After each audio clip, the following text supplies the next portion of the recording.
What's going on, people? We are Tottenham TV here, and all the madness surrounding the last 24 hours, Pochettino sacked, Jose Mourinho in, and the head coach, the whole coaching staff, everything is going on. But what I want to talk about today is the international break and see how our players did get on in the international break and just take a pause from this managerial situation at the moment.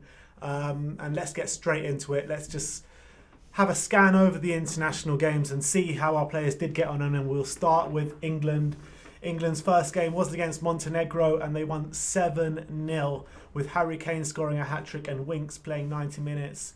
Harry Kane scored the first half hat-trick and only played 60 minutes of the game, so absolutely brilliant for Harry Kane. And Winks as well, I thought he was brilliant in that game, 90 minutes, and had a really good game. And these are the kind of performances we'd love to see from Harry Winks, and we need to see him bring that over to Tottenham. So look, let's just carry this on, Winks. It's what we'd love to see from you. In the second game, England played Kosovo away in Kosovo and won 4-0. The highlight of the game was probably the reception the England players received out there in Kosovo. Absolutely sensational, holding up St George's flag, singing along with the England fans. It was an absolute sight and kind of refreshing to see after what went on last month in Bulgaria. But in the game, Winks scored his first international goal and claimed man of the match, and Harry Kane got a goal and an assist, and Harry Kane claimed the record of scoring in every single group stage game. So that's the first to be done for England, the first Englishman ever to do that.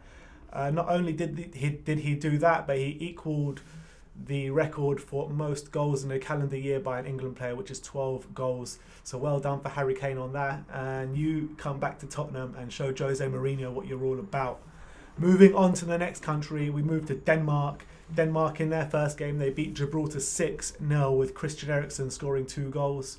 In their second game, they drew 1-1 with Ireland, and Eriksen's playing 90 minutes in both those games. Quickly moving on to France. In France's first game, neither Ndombele or Sissoko played, but in the second game, they're out in Albania. They won 2-0 with Sissoko playing 90 minutes. Deschamps seems to love Sissoko.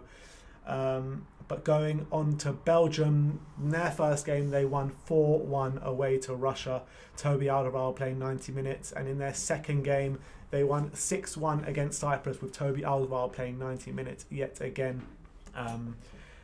Moving on to Wales, their first game was against Azerbaijan out in Azerbaijan, which they won 2-0.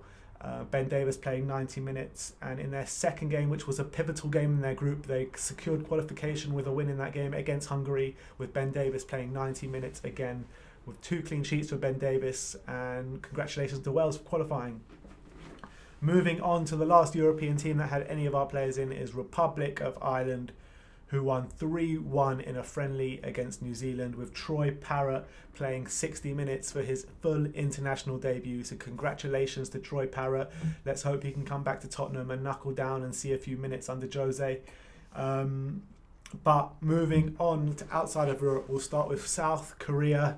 Their first game was away to Lebanon, which was a 0-0 stalemate with Heung-min Son playing 90 minutes really, and in the second game they played against Brazil, which they lost 3-0 with Heung-min Son playing 90 minutes again.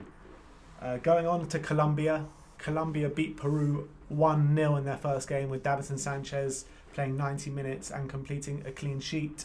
But in the second game they won 1-0 against Ecuador as well, with Davinson Sanchez coming off at half time.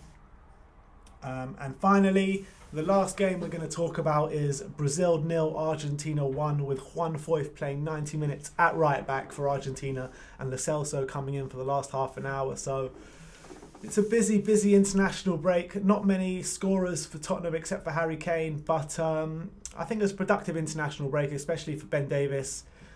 Everyone else was kind of sealed in the European spots. Denmark qualified, France qualified, Belgium qualified. The only team out of there that didn't qualify was Republic of Ireland.